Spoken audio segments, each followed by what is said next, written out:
Hi, everybody. Welcome to this week's Writers Chat. This is the place where writers like to gather. We talk about all things writing for writers and by writers. And we just love this community. As we say that each week, we just love the community, the support, the prayers, how we help each other, and how we keep learning. I love our hearts for learning. And so today we've got a really good topic, and we're going to this is Melissa's and Johnny's a little bit more their area than me. So I'm going to let them take the lead and introduce our special guests and the topic we're doing. So thanks, Melissa and Johnny, for taking over today. And so, Johnny, I'll turn it over to you to introduce our special guests. Well, I'm really excited about our special guest today. We're going to be talking about writing speculative fiction. And, I was thinking about this last night and this morning because I can write, and I have written historical and contemporary. I've written romances, romantic suspense, written cozy mysteries, even have written an Amish novel. I don't think I could ever write speculative fiction because it just seems like it is a world into its own. And we're just so excited to have these experts here. Yeah, and I like to say it is a world into its own because I know y'all are into world building and things like that. So I use that word on purpose. But we're very excited to have with us today Scott and Becky Minor. Becky Minor's habit of bringing geeks together has a long history in areas ranging from marching band to role-playing games to establishing the Realm Makers Annual Conference. And anyone who writes Christian, speculative fiction knows about Realm Makers. Even I who don't know about speculative fiction, I always, if someone to ask me about a conference, it's Realm Makers is the one I direct them to. Great, great conference. Besides helping with the creative vision for Realm Makers, Becky writes fantasy novels of the sword and sorcery variety. She is the author of 2 fantasy trilogies, the Risen Age Archive and the Windrider Saga, along with a handful of spin-off short stories set in the same story universe.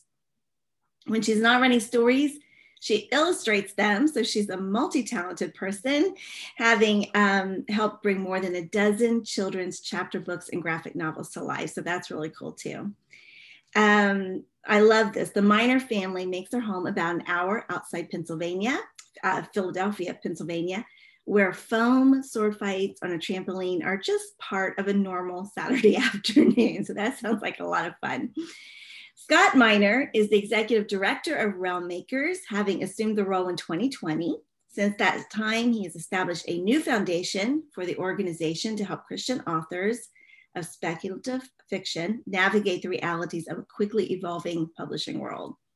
He oversees all aspects of the company, from their online presence to the bookstore to the annual conference. His passion for excellence in the arts, his entrepreneurial spirit, and willingness to expend copious amounts of elbow grease have helped propel Realm Makers to the forefront of the Christian writing community. I love this too. When Scott is not driving a trailer of books to a homeschool convention or answering messages on Slack, you might find him directing a Shakespeare play with a cast of elementary age children or blurting puns that make his teen sons cringe.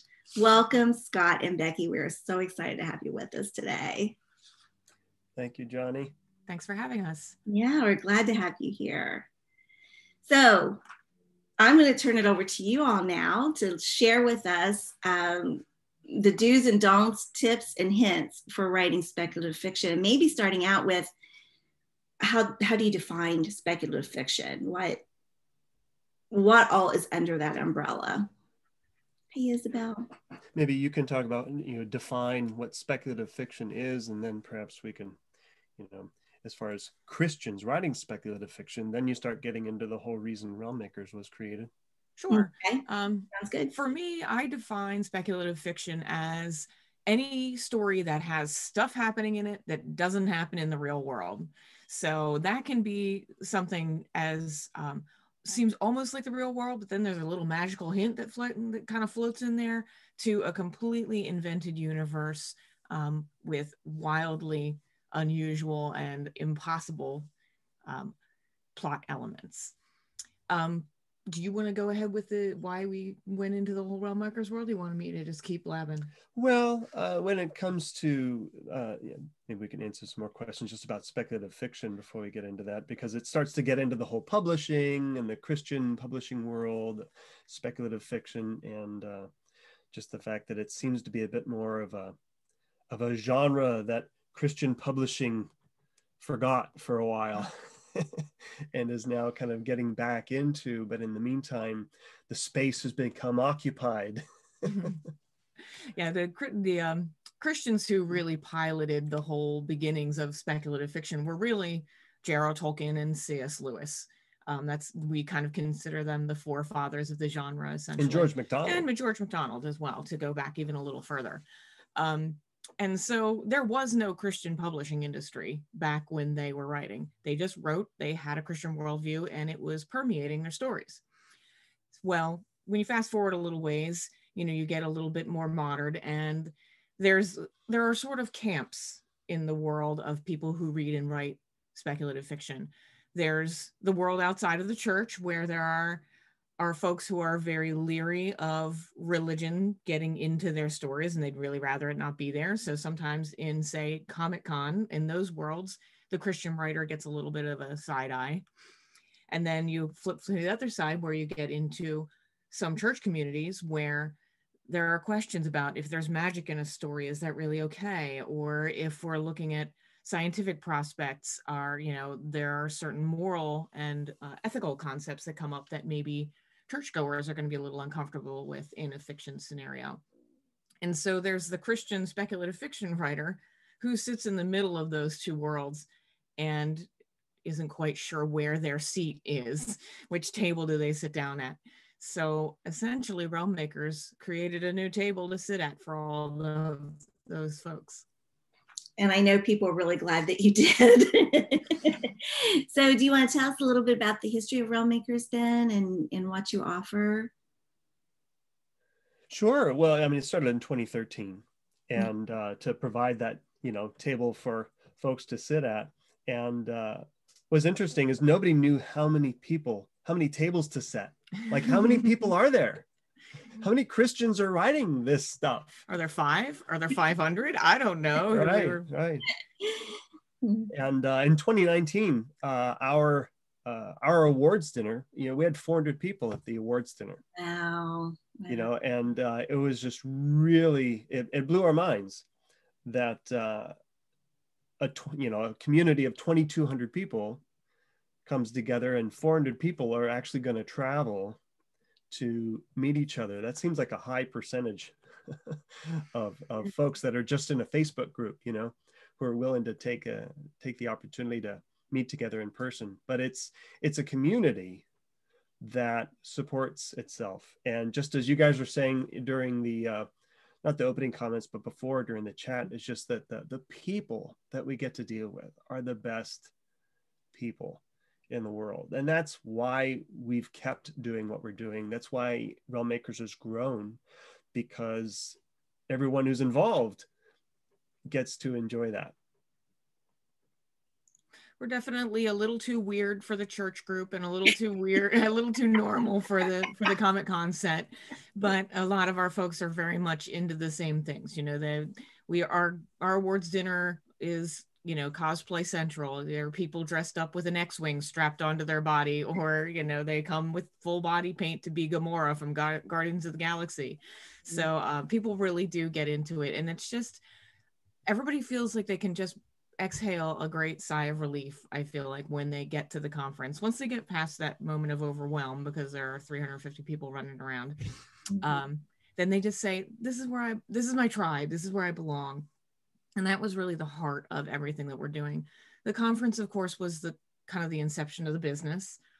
Since then, since 2013, we have also kind of finessed our online community. We have our own social media now. We all know social media is a little bit of a sticky wicket right now in terms of how people want to use it and what is effective. So the Realm Sphere is one of our newer additions to what we offer, where our members and also readers and just casual users can kind of come together and gather resources. We have membership, again, that is also tied into the Realm Sphere, that we offer benefits and teaching to folks there. And we have the bookstore aspect of things, which is really a service to our authors in terms of taking a curated list of books out to the fans so that we can sell them at homeschool conventions and book festivals for the most part. We've done a couple of Comic-Cons also, but we've found that that's a little bit more of a place where people are going to find what they already love and want to get a signature about, going to see celebrities in that, and not so much of a discovery engine. We may look at that a little bit more closely in the future to see if we can unlock that area.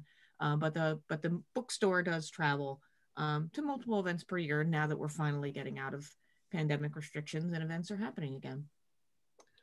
We did 26 events in 2019. Wow. And we did one in 2020 because February began and then it ended the season. We had one at the end of February. Oh, but that's great to have been 26. I mean, that's like, to a month more than, so that's pretty significant. I decided to just say yes to everything and try everything. So we did Comic Cons. We did 7 weekends at the Pennsylvania Renaissance Fair. Oh, wow. We did another little Renaissance fair. We did the Nashville Book Festival, the Boston Book Festival, the Baltimore Book Festival. So really just trying to see how many different places we could begin to take advantage of this opportunity to sell books.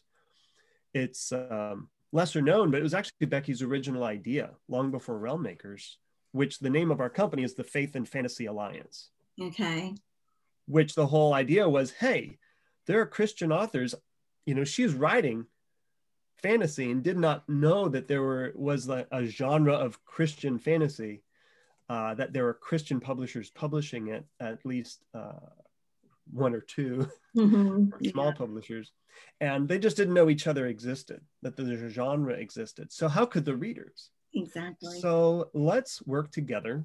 Let's represent at these fantasy cons as Christian authors.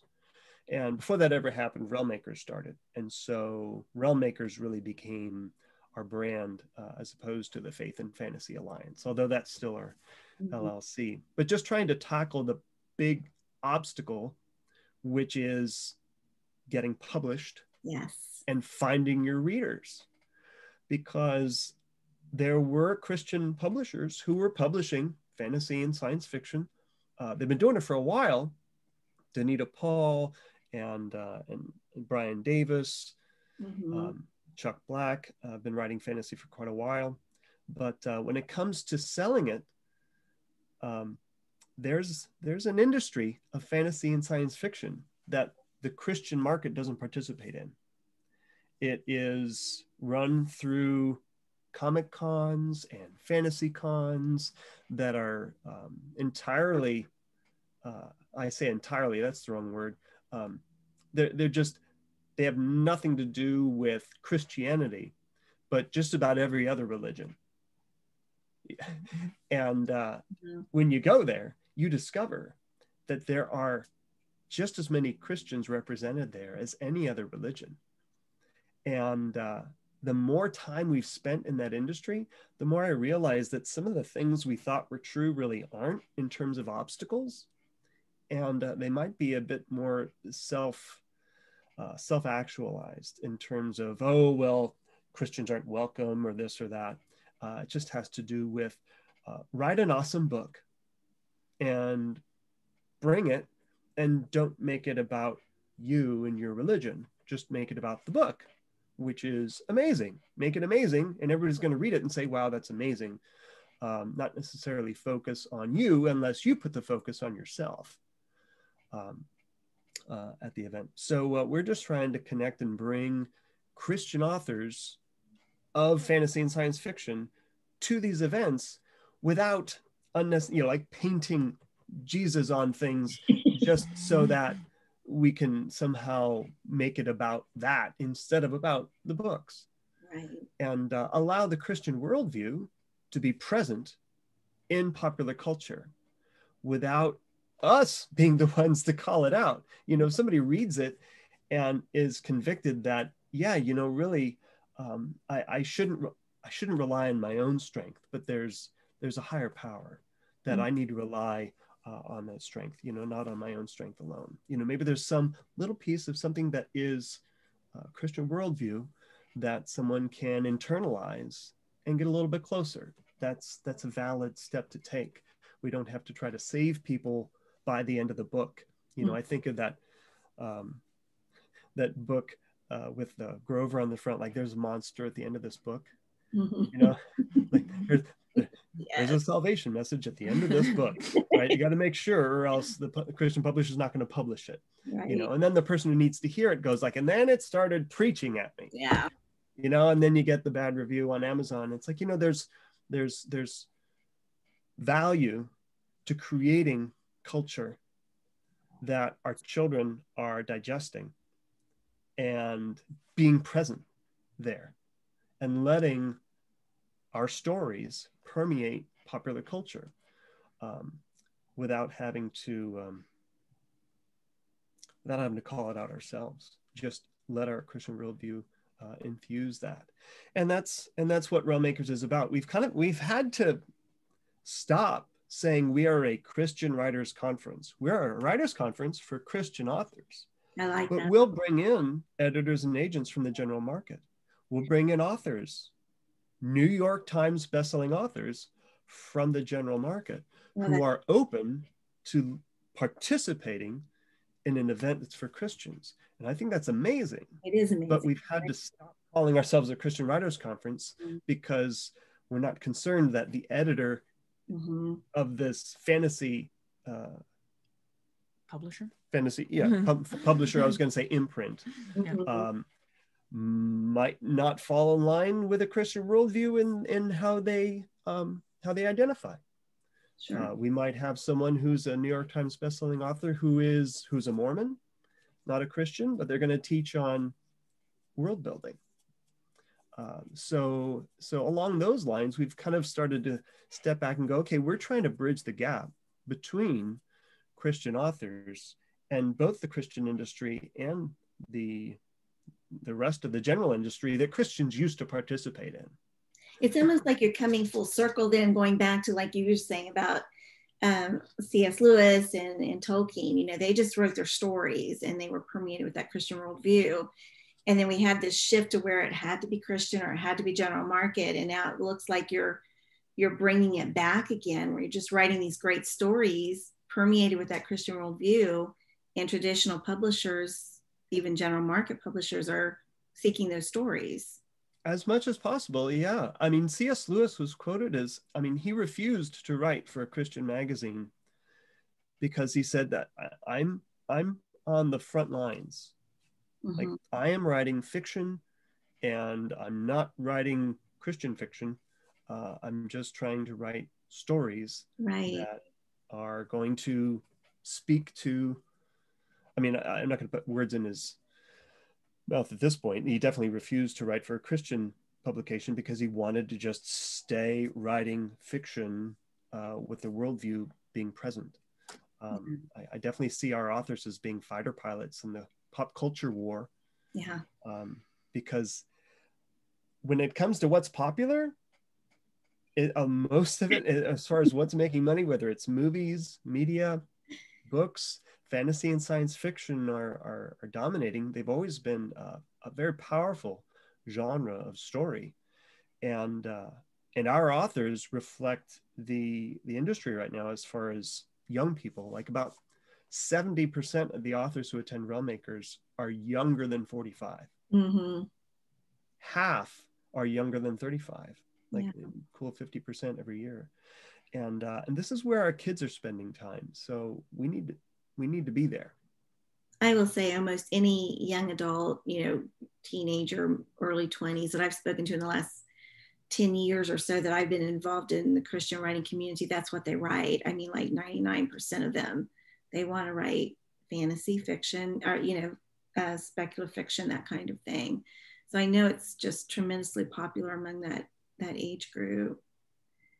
Definitely. We had a fortunate convergence where God put Realm Makers on my heart right as geek became chic, as we like to say. Geek is chic, and so we managed to be where that wave was cresting. Yeah. And so I'm just grateful for God's timing in being able to serve that community in a timely way. Oh, that's great. So what are you seeing as far as publishers then? Are you seeing more what we would consider traditional Christian publishers? Are they stepping up and wanting to publish these types of stories, or are you still finding there's not quite as much I don't know how I want to say this, because I know the demand is there, but it seems like I can only name one, speculative fiction publisher that I know of. Or are you seeing such success in the what we would consider the general market that that's where even the Christian writers are going? Or are we seeing like indie publishing? What do you see as far as that whole mix? Well, you just mentioned them all, and I would just use and instead of or. Okay. It is all happening. There are Christian publishers who are deciding to no longer publish fantasy and science fiction because they can't sell it.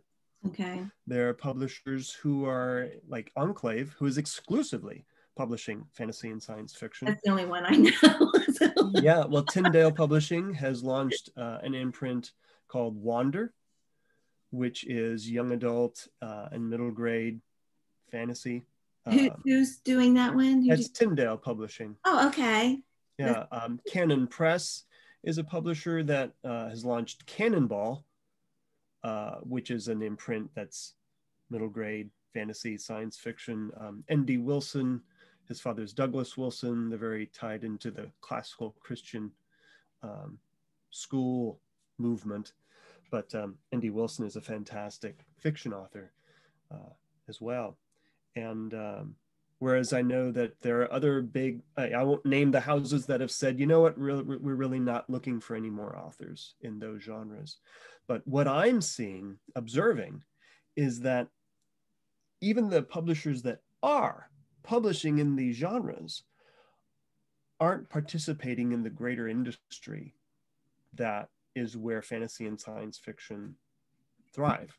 Where the successful authors or publishers of fantasy and science fiction spend their time, and until we can move away from Christian publishing is over here and we're going to do this or not do that, and then general market publishing is in another place, and neither the twain shall meet, then Christian authors published in the Christian industry are not going to be able to break out in these genres.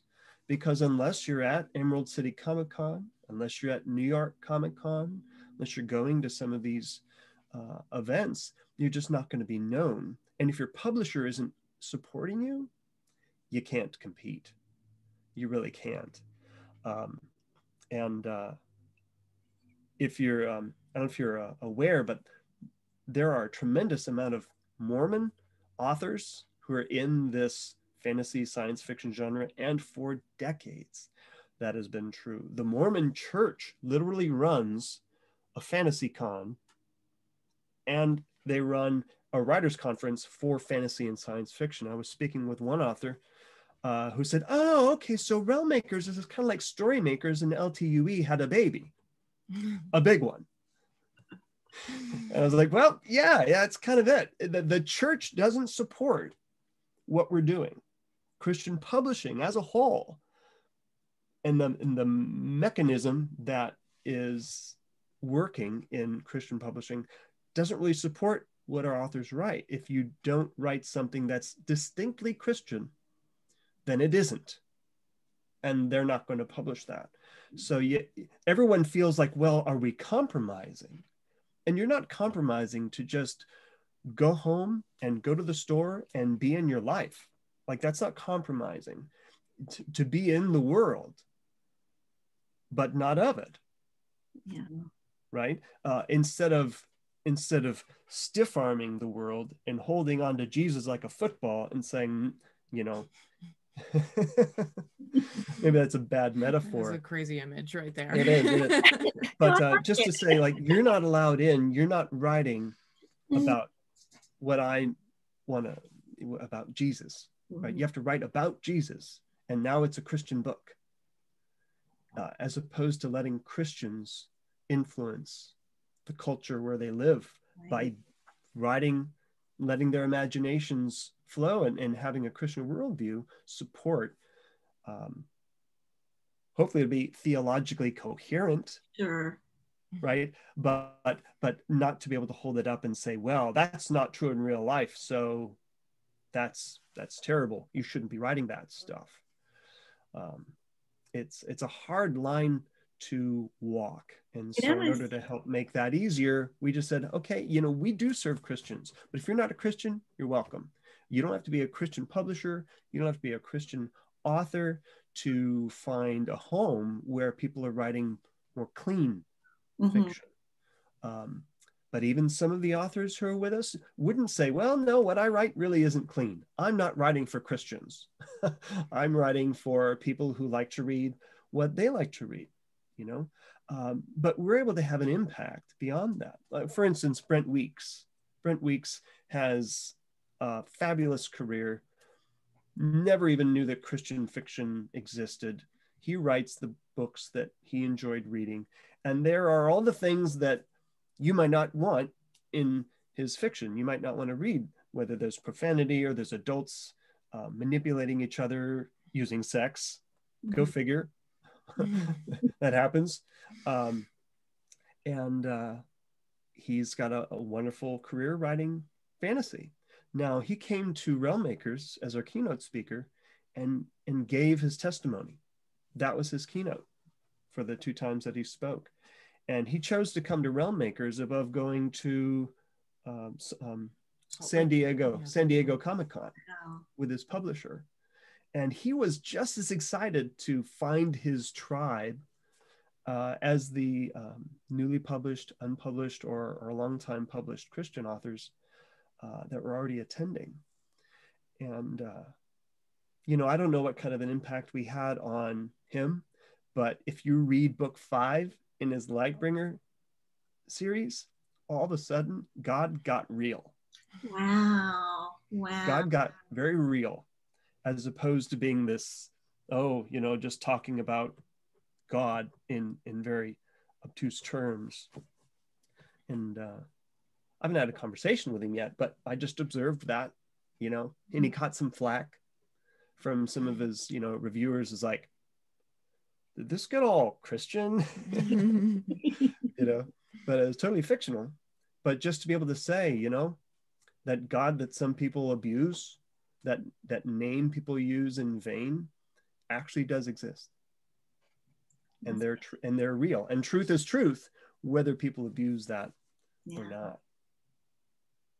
It almost seems like out of all the genres, just hearing you talk about this, like speculative fiction might be the one that's the easiest to bridge that gap, though, you know, because usually if you're writing like a contemporary romance or a suspense story, you are writing it for the Christian market. There's going to be, it's going to be a Christian book, you know, it might not have a salvation message, but it's going to have people struggling with Christian issues or whatever. Or you've got even the clean and wholesome that don't include that. That's sort of separate. But it seems like just from hearing what you had to say, you all might be the one to bridge that gap first, like, you know, just to bring both those sides together. I love that. You're right. I strongly believe that these genres are the ones that can do that, because you disarm the reader from equating it to their normal life, or the terms, the names of the religions, the names of however you've created your world, just takes people into a new place. And they go, I'm going to come here. And it's not an escape. It's just an amazing imaginative experience. Yeah. N.D. Wilson, in his keynote speech in 2020, he spoke to constantly getting the question when he goes to events, why do you write fantasy? Why do you write this weird stuff? And he eventually came up with the answer that because I'm a realist. Because we live in a fantasy world where there's a big ball of fire in the sky, right? And so you take starlight and water and you end up with an apple. And so then I shove this apple that's made of starlight and water, and I shove it in my face and I digest it, you know. and you know, and he's like, and this desk is mostly, when you understand how atoms work, this desk that my computer is sitting on is mostly not here. Like, most of the mass that this computer is sitting on is air. You know, it's just amazing how our world works. as we drive to and from work, riding on little explosions inside a big metal box, and we complain because it's making too much noise today. It was just really enlightening the way he described a real world. It sounds like you're making it up, but somehow our bodies work, and this world, which is really messed up, somehow works and can be redeemed. So you can tell that story in a lot of different ways. The truth is stranger than fantasy. Yes. Yes, it is. I've not been reading too much of the chat because I'm so focused in on what you're saying. Melissa, have we got any questions there that you've noticed? And thank you for adding links. I've noticed there's some links in there. That's great. We've had some, mostly just discussion. I agree with what Isabel had commented on. Isabel from France and I both have this idea that fantasy and other fiction is a form of smuggling the gospel in, and you can take the truth of it without preaching and plant that seed. And so that worldview, like you say, is there, and you can still be that witness while telling a great story. Mm-hmm. So I definitely agree with that. Rhonda had made a question about dragons earlier. I was looking for that. The dragon question. Oh, we've got all sorts of stories about the dragon question. I'm not sure what the question was, because I wasn't looking at the chat. Otherwise, I've been distracted while I'm talking. But, I found it. She says, how would you answer someone that says you can't have a kind-hearted dragon? Dragons are evil. Many Christians are uncomfortable with bending or breaking the biblical type for a creature. Right. Well, I'll quote Brian Davis here, because he writes about dragons. Of course, Becky writes about dragons as well. If you don't mind if I quote Brian Davis. Anyways, so he's been doing what we do for a very long time. And by that, I mean taking his books, going to homeschool conventions, Christian homeschool conventions, and selling his books. Like book 1 is called Raising Dragons, right? And there are humans who were descended from dragons, and all of a sudden they're like teenagers, they're going to puberty, and all of a sudden wings are starting to grow. They're trying to blow something out, and they keep lighting it again, because they're breath. But he had somebody come up to him and said, "I would never read what you write. This book picks up book Raising Dragons. This is evil." And he says, well, why would you say that? Have you read it? No, I would never read this because dragons are evil. It's like, well, why do you think dragons are evil? They're actually kind of not real. This is kind of made up. So, and whatever they would quote in the Bible about dragons being evil, it's like, okay, so are lions evil? Because Satan prowls around like a lion, but Jesus is the Lion of Judah. So is that trying to make a comparison between Jesus and Satan? I don't think so. There really isn't anything that you would find in the Bible that would say like all dragons are evil. And I mean, you have to really dig in to go like, well, what are they really calling a dragon? Yeah. We're using fantasy to tell the story. And if someone's going to get hung up on what we perceive of as a dragon versus what someone used the word dragon, because nowadays there's a Komodo dragon. Like, is that a dragon or just a dragon? There's just so much we don't necessarily know. And there's a conflict of communication. There's words that we might get hung up on, but everybody pictures something different when you mention perhaps a dragon. We as Christians tend to get hung up in those useless arguments about words, and obviously we could, you could talk to biblical scholars forever about all the components of the word dragon that come up in Revelation and what they actually really mean. And is it really a serpent, or is it really more like this? But the fact of the matter is, any of us who write about dragons aren't writing about that. Right. You know, we are writing about that fantastical, mythical, medieval creature that is a symbol of power in one way or another, typically. Yeah. Usually the dragon is the almost undefeatable entity, whether for good or for evil, or for both. And personally, in my dragon books, a dragon is just, because it's a sentient thing, it's just as much like a man that could be using its power for good or for ill. And and so everybody has their line they can't cross. For me, I write in a second world fantasy, which means everything is invented. It is not in this world, because for me to put magic into our world, I have to answer the question, what about Christ? And I feel that there is magic in our world that is witchcraft.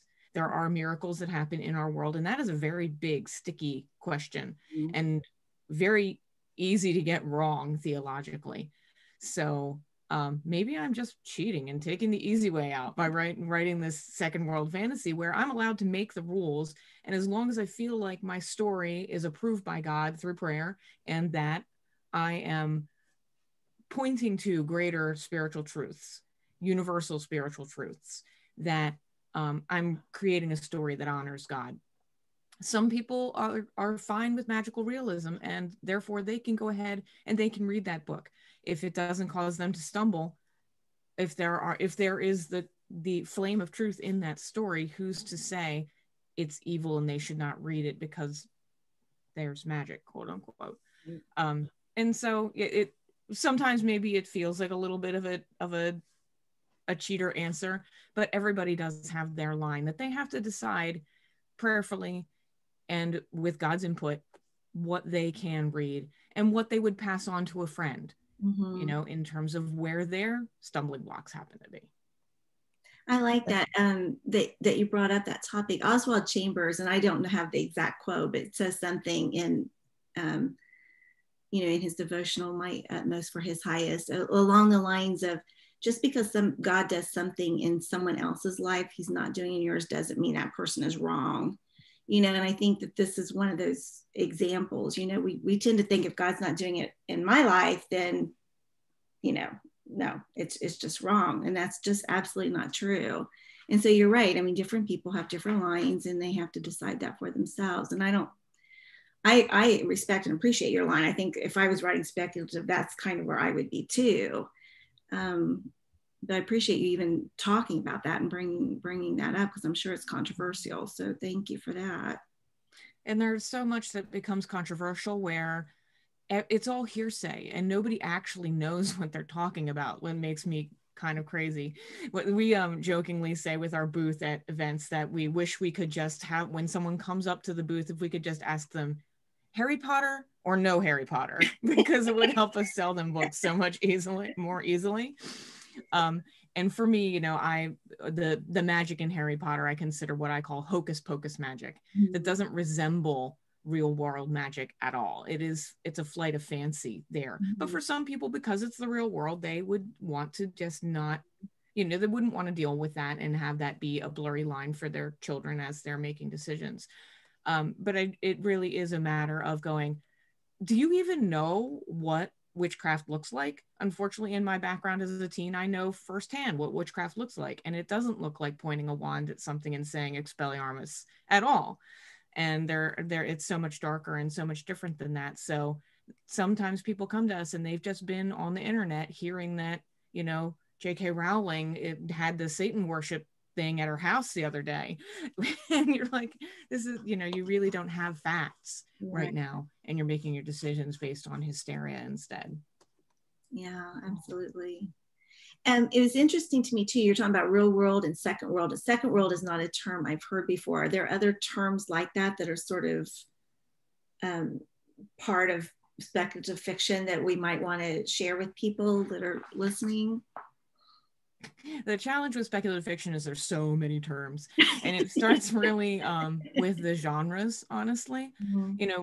As we have worked on our awards program that we're running, we run the Realm Awards every year to be given at the conference. Every year we revisit what genres we should actually offer, because Sometimes subdivisions become more popular and we're like, should this be its own thing? At the highest level, we kind of consider fantasy and science fiction to be the two major umbrellas that things fall under. But then we run into this challenge with things that are supernatural because they kind of don't fit either. So it's really, I would say, fantasy, science fiction, and supernatural / paranormal. Okay. So those are kind of the big areas that we tend to cover. Under fantasy, in my bio, it said sword and sorcery, which basically means your typical kind of caper where people maybe are after picking up an item, you know, they're going to go get the big magical item that's either going to save or end the world kind of thing. Caper fantasy like that. But in fantasy, you might run into something called high fantasy. Think like Tolkien, J.R.R. Tolkien, really, or epic fantasy, which means the stakes of the story are world altering. I find a lot of people tend to get blurry in epic and high fantasy. They're not really sure where they fit. They say epic fantasy, but they mean high fantasy. But it changes from generation to generation how things are defined as well. Science fiction, there's a really popular set of genres right now that I'll call the punks, like steampunk or clock punk or diesel punk, that all presume on a certain type of technology having been basically the only technology, like a Victorian era where steam technology basically runs the world instead of the internal combustion engine, and you know, things like that. So we get really, really granular into the things that we like and why we like them. And so I think for the casual reader, sometimes it gets a little bit like, I'm just going to read this book and I don't want to know the details of where it came from. What other genre terms do you think people might run into? Second world being the one that she gave the example of. Well, I was just thinking they keep making up new genres. Like we're going to have an author join us in Cincinnati who started writing a book, and it just comes from writing a book that people dub another genre. And it's being called steampunk instead of steampunk, because it's kind of a steampunk feel, but it's sort of Indianapolis urban Black culture kind of a feel to it. So, you know, you just write what your imagination brings you to. And if you're creating something new, oftentimes you don't realize it until somebody else reads it. But that's kind of how realm makers happen. Like we didn't know we were creating something new. We just thought, well, we need to have our own place to meet. But it's grown to such a degree that we just feel like we're holding onto the reins and trying to make all the horses run the same direction, at least. Keep it on the road to some degree. Yeah. Well, for someone just starting out or has an interest in, excuse me, I didn't want that cough on the recording. Just starting out, or I know we have several people who dabble in speculative fiction, write speculative fiction, you know, enjoy reading and writing it, but aren't published yet. What would be, I mean, this is such a general question, but just to get their feet wet, just to get started, go to Realm Makers, I assume would be one of the very top answers. Absolutely. And I do, you know, I recommend you guys to people, never been to Realm Makers, but whenever I talk to someone who's got that interest, I tell them to check you out. But as far as just getting into the publishing world of it, that part of it, what would be some suggestions you'd have? Oh, gosh, I wish I had a good answer. Like the fact that there's not a very good answer or a consistent answer to that question is why we're doing what we're doing. And we don't presume to say, oh, well, I know what you need to do to publish your book.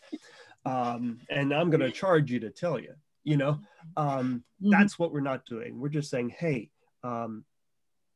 everything seems to be working for some people and everything seems to conversely not work for most other people. There are exceptions to every That's true rule, of all the genres, but the main thing is just to write and spend time with people who are encouraging you, because the biggest thing that I think Realm Makers has accomplished is it's given Christians more confidence to be able to tackle the stories that have been in their head. We ran the bookstore at ACFW in 2019, and I really enjoyed talking to the authors who had come and they said, you know, I've got an idea. I've had an idea in my head for that. I guess you'd call it speculative. And talking to us like, well, maybe I belong here too, you know, whereas Realm Makers used to be the table of 8 with, they spotted each other at ACFW with the Captain America t-shirts or whatever they were wearing. And it's blossomed, and it hasn't pulled away from the other conferences is the thing. 50% every year for the last 4 years. Probably longer, but we weren't looking or asking the question. Half of everyone who comes to Realm Makers every year has never been before. Wow. And many of those folks have never been to any writers conference before. So we're really just growing the number of people that are attending writers conferences rather than kind of just pulling from others, which is really encouraging. Along the same lines, like when we go to these book sales events with Brian Davis, who writes fantasy, and we're there. Of course, there's that thing in the back of your head. You're like, I hope we don't discover that he now sells half of what he used to sell, and then we only sell so much because we're both at the same event. He would beat records from previous years, and we'd sell just as many books. Oh, wow.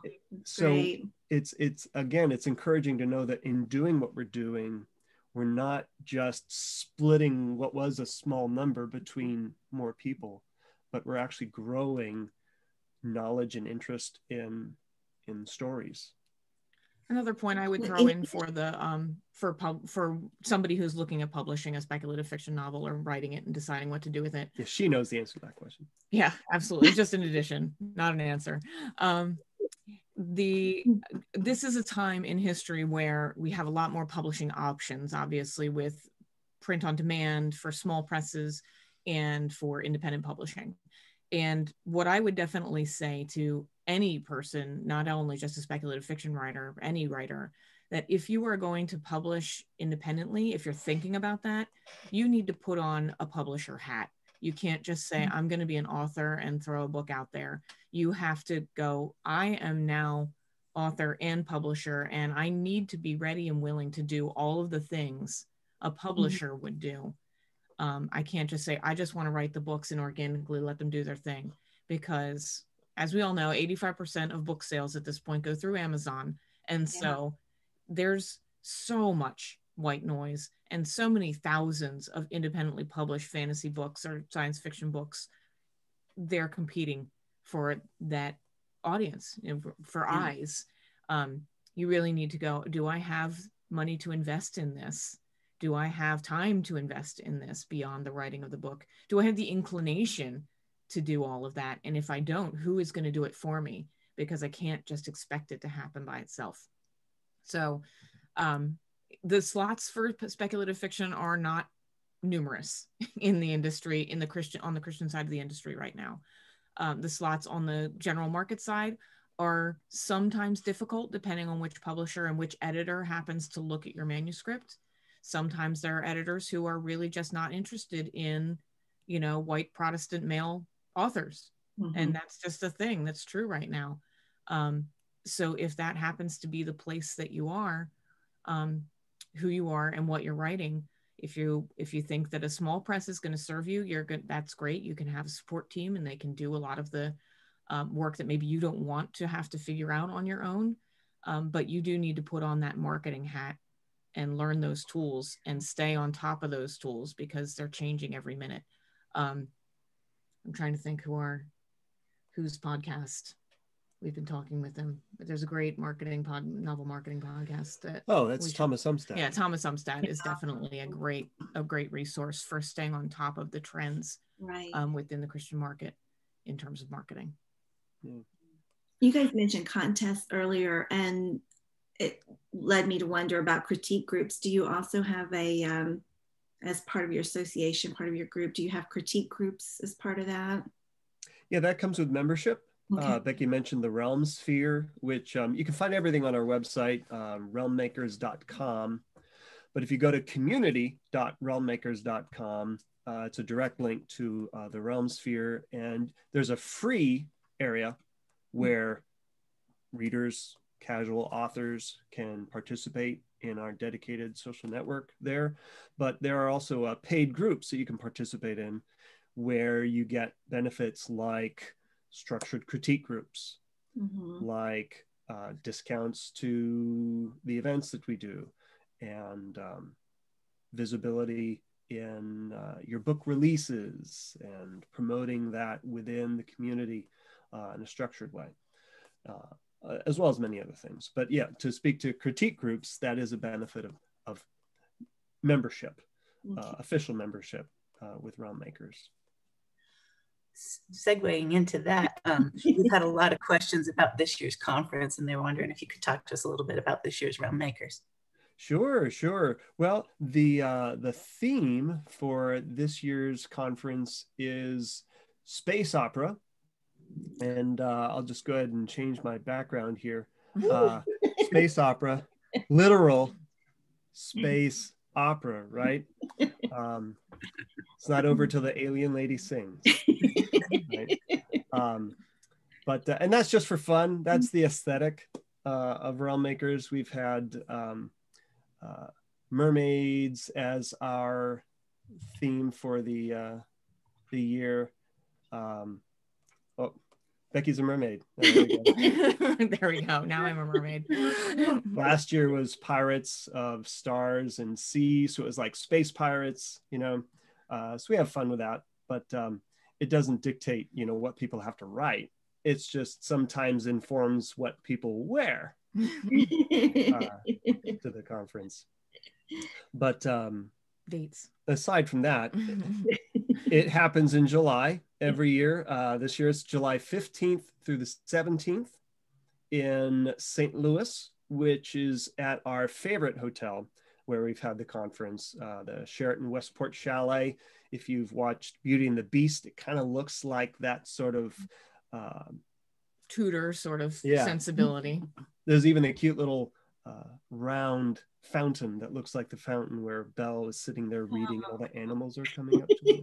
It's a lot of fun. But we have as a keynote speaker, Frank Peretti is joining us this year. And he is so charming and fun. We're really looking forward to meeting him, because of all the people who need to write supernatural fiction, it has to be somebody who believes it's real. Right? I'm sure there are people out there writing supernatural that are just playing with it. That's dangerous.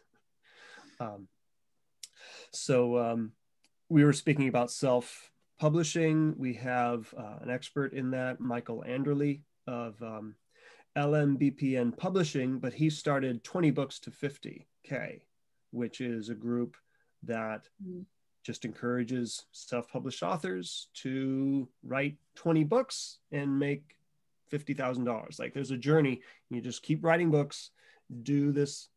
I like it. I'm not to say formulaic, but kind of is formulaic. I mean, writing forever has been formulaic, right? There's the hero's journey, and if you don't follow it, it kind of breaks down. So it's more of a recipe,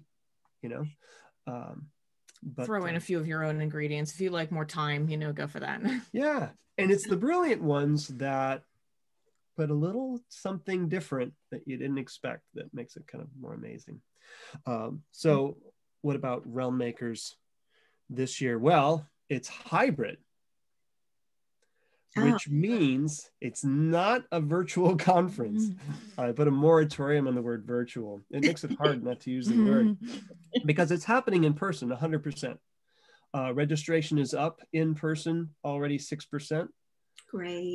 And registration is up 28% if you count how many people are attending online. Wow. So we're going to be live streaming everything. Awesome. There's no lesser portion of the conference that is going to be for people who want to attend online. It's all of the appointments. There will be some folks who are only taking online appointments, and some folks that are not taking online appointments, but they'll still have as many options for agents and editors and mentoring appointments.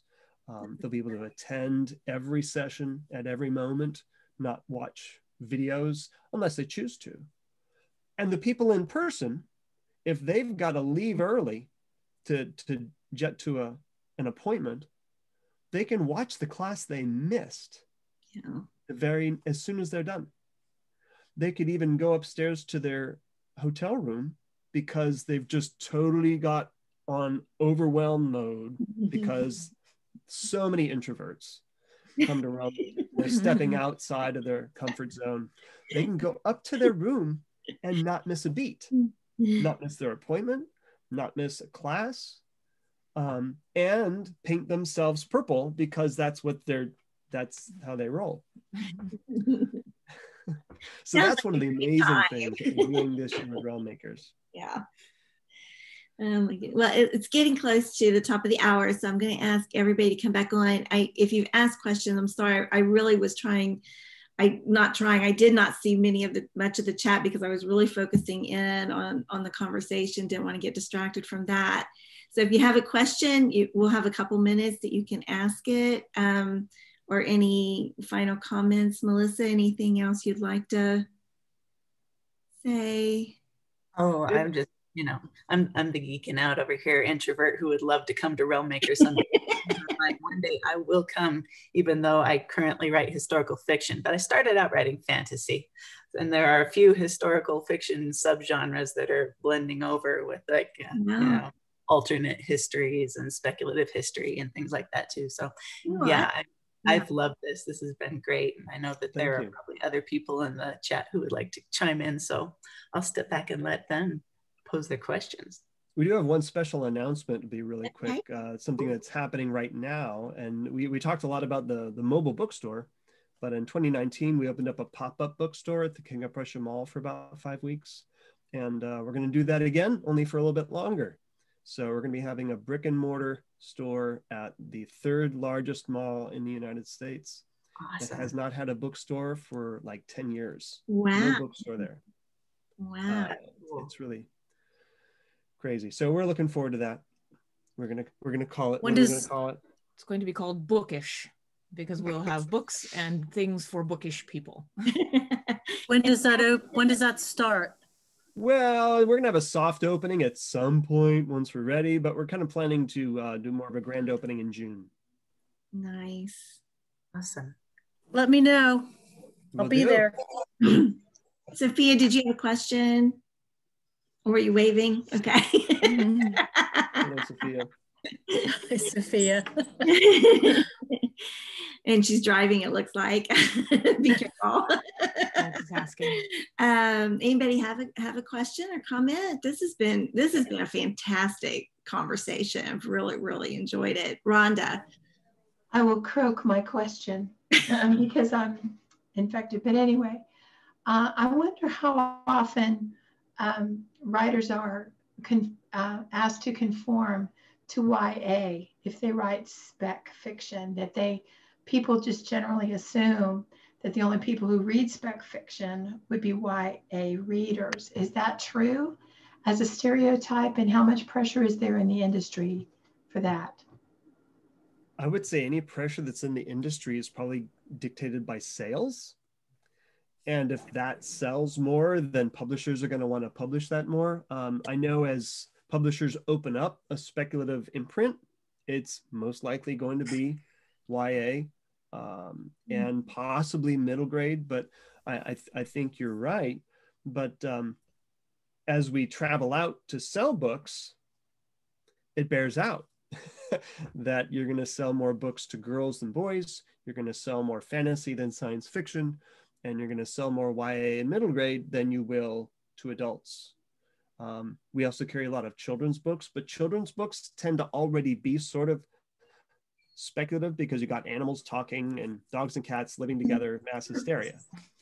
It's easy to understand that. So I think you're right. I'm not sure that the pressure is anything other than just everybody wants to sell a book, and that seems to be what's popular. Yeah, so, on the Christian side of the market, I think that there are more slots for YA fantasy and some science fiction. Fantasy outsells science fiction 4-1. So there are more slots for YA fantasy. in the general market, there's actually more slots for adult fantasy. It used to be that Enclave only published adult fantasy, but over time, Steve Laube has been more convinced that there is more, the publisher staying afloat has a better interest in also offering YA. So yeah, I think if you're writing a book that's borderline, I was one of those people who took a book that I thought was for adults and made it YA, because I'm finding my readers better with it that way.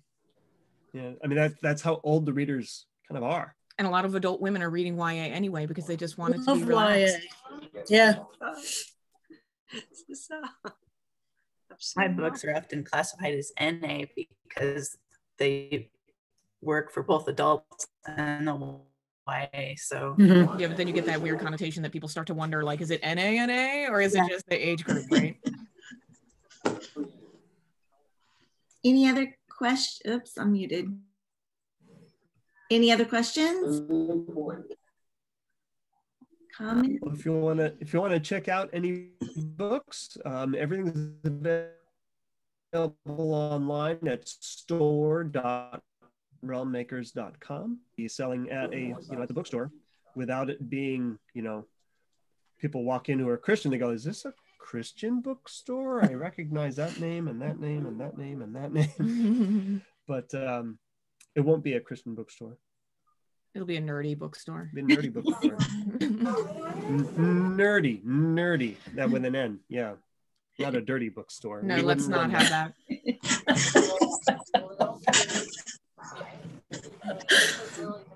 All right. Well, we'll close. Ask you to please hang around for the after party. Thanks to those of you who are with us today. Thank you, Scott and Becky. This was just, Thanks, Scott and Becky. Yeah, it was terrific. Next week, we're going to have Edie Melson here, and she's going to be talking about writing bios. If you're watching us on the replay, we do any Tuesday and to join our Facebook group and our Facebook page. So other than that, we'll see everybody next week. Bye-bye.